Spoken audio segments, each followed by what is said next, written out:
Clerk will designate the amendment. Amendment number 29, printed in Part A of House Report number 114-326, offered by Mr. DeSantis of Florida. Pursuant to House Resolution 512, the gentleman from Florida, Mr. DeSantis, and a member opposed will each control 5 minutes. The chair recognizes the gentleman from Florida. Mr. Speaker, we're here today discussing how to meet the country's important infrastructure needs. And I think what my amendment does is offer a vision for a different approach in the future. I think it's an approach that's more accountable to taxpayers, and I think it rests on governments closer to the people making more of our transportation decisions. I mean, I don't think anyone's going to sit here and claim that the highway system as it is done up here in Washington is being done well. I mean, it's chronically underfunded. We're using all kinds of budget gimmicks in this bill. We're doing the Strategic Petroleum Reserve again to quote unquote pay for this. Somehow you're taking oil at $50 a barrel and you're projecting it to be sold for $85 a barrel. So we know we've been through this a lot here. And I think part of the problem is if you look at our infrastructure needs, most of them are intrastate, not necessarily interstate. And while the interstate system is very important, it needs to be maintained, expanded where appropriate, most of the needs that we have in a state like Florida can be done at the county level or at the state level. And I would note that, since we've had the Highway Trust Fund since 1956, Florida has paid a lot in taxes, and we've received about 88 cents on the dollar back. And so I'm trying to figure out why we would want to perpetuate a system that's not fiscally sustainable and that puts more power in Washington. Think about it. You have most of your needs are done countywide, citywide, statewide, and yet people in a state like Florida will pay their gas taxes. That will be shipped up to Washington. People will fight over it, politicians, lobbyists, interest groups, everything. And then the money that comes back is 88 cents on the dollar. I'd like to send the gas tax to Washington that is going to fund the actual interstate system, but then leave a portion of the gas tax for state legislatures to spend or for people in local governments to spend. I think you'd be able to do it cheaper. I think it would be more accountable to the taxpayers, and I think it would be better for motorists and people who are using our transportation system. So all this does, it's not binding. I wish we could have done something binding, but there are different budget rules. But what it does is lay out a vision that we can do this in a way that rests on decisions being made closer to the American people rather than putting everything in Washington, D.C. And I reserve the balance of my time. Gentleman from Florida reserves. Gentleman, for what purpose does the gentleman from Oregon rise?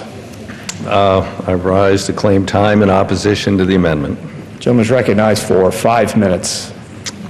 Yield myself 2 minutes. Gentleman is recognized for 2 minutes. Well, we want to go back to the good old days. That's before Dwight David Eisenhower was president. Here we have what we had before when we didn't have a national highway program. This is the brand new Kansas Turnpike. Oklahoma said, we'll build ours. We got financial problems. They didn't. So for a few years, this brand new ribbon of concrete ended right here. Kind of odd. This is Amos Schweitzer's farm field. They put up a big wooden barrier. People crashed through it. Amos towed him out of the field. He was a nice guy. And until we had a national program where the federal government would partner with the states for something that was of national import, it didn't happen. Let's go back to those good old days. This is a new idea. It came from Grover Norquist. We're going to devolve the duty to the 50 states assembled in the territories, and somehow they will magically coordinate this. And oh, by the way, if you happen to be a coastal state with major ports, I think Florida's got a few of those, you're going to have to pay for all the costs of transshipping the goods that flow into your state out to the other states. That's your responsibility. You're Florida. Raise the money to do it. Well, how are you going to do that? I don't know. You can't raise taxes on the imports because that would be a federal responsibility, different category. So this is an idea whose time has not yet come, a time its time passed a very long time ago. We need more investment in the national system. 140,000 bridges need repair or replacement. 40% of the highway surface, the roadbed, needs replacement. $84 billion backlog in bringing our transit systems up to a state of good repair, and that's not even dealing with a growing population and growing mobility and the need for a national freight program, and we're just going to send it back to the states and they will magically somehow take care of it. Poppycock. With that, I reserve the balance of my time. Gentleman from Oregon reserves. Gentleman from Florida is recognized. Yeah, Mr. Speaker, we would love for these interstate issues to be done at the federal level. That's what the federal government is here for, and that's the way it should be. But when you're talking about purely local issues, there's not a reason to send the money up to Washington and then beg back for pennies on the dollar. That is not an efficient way to do it. So yes, I think that we do have a responsibility to have an efficient interstate system, but we also need to understand that Washington shouldn't be dictating what local communities do. And yes, in a state like Florida, where we have a lot of this is intrastate, let's empower the states, let's empower the local communities. I mean, just imagine if they were able to have a portion of that gas tax go directly to them. I think you'd see great decisions made. So I would urge my colleagues to support this amendment, and I yield back the balance of my time. Gentleman yields back. Gentleman from Oregon is recognized. I would yield 2 minutes to the chairman of the committee, Mr. Schuster. Gentleman from Pennsylvania is recognized for 2 minutes. I thank the gentleman for yielding, and I share many of the same conservative beliefs that my colleague from Florida has. This town is littered with agencies that don't belong here, according to the founding fathers. Over time, they've grown up, and the federal government has taken that power. But I do disagree with the gentleman from Florida on this issue.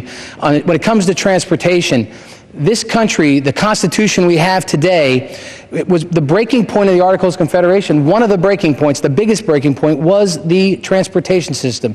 Maryland and Virginia couldn't come together on a treaty to navigate the Potomac River. So they realized that they couldn't connect this nation, that we would never be a nation. We'd be a separate entities, 13, 15 different entities, 50 entities today.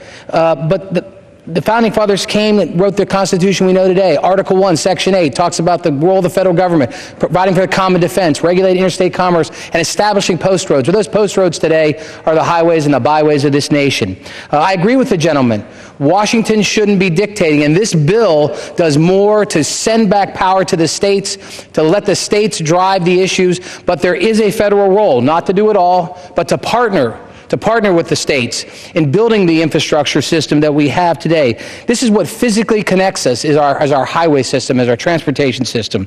And I would argue also, the gentleman pointed out that Florida, I agree, I know what the return on Florida is, but Florida has benefited tremendously by 2 roads in particular, I-95 and I-75. And if you go to the east coast or the west coast of Florida, millions of people are traveling from the northeast and the Midwest down to Florida to spend their dollars, and many are relocating. If you go to either of those coasters, many Pennsylvania. So Florida has benefited tremendously by this system we have today. Again, I believe this bill, we're turning back to the states a lot of responsibility. I think this is a conservative bill based on that, to let states, and also to remind the gentleman and my colleagues, I like to turn back things to the states that they actually ask for. My phone's not ringing off the hook having governors say, give us this back to us. Will the gentleman yield 15 seconds? And finally, Adam Smith said, in The Wealth of Nations, government should do 3 things for the people: provide them with security, preserve justice, and erect and maintain infrastructure to promote commerce. So if you don't believe Bill Schuster, get out a copy of Wealth of Nations and read what Adam Smith said, the father of our economic system. And with that, I urge everyone to oppose this amendment, and I yield back the rest of my time. Gentleman yields back. Gentleman from Oregon is recognized. Gentleman from Florida has yielded back. The gentleman from Oregon is recognized.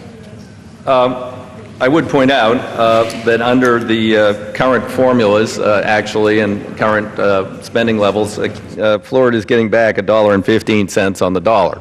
So actually, under the gentleman's proposal, devolving back to the states, doing away with the federal revenues, both gas tax and general fund revenues, would actually be a net loss to Florida, but then I guess they would just have to raise their gas taxes by the 18.3 cents that's going to the federal government and a bit more in order to make that up. And again, we lose the coordination among the states. The priorities of states bordering Florida may not match the priorities of Florida in terms of access, egress, to the state of Florida. So I think we are well served as a nation of having a coordinated federal program, streamlined, reformed, and efficient, and I urge members to oppose this amendment. Gentleman's time is expired. The question is on the amendment offered by the gentleman from Florida. Those in favor say aye. Aye. Those opposed say no.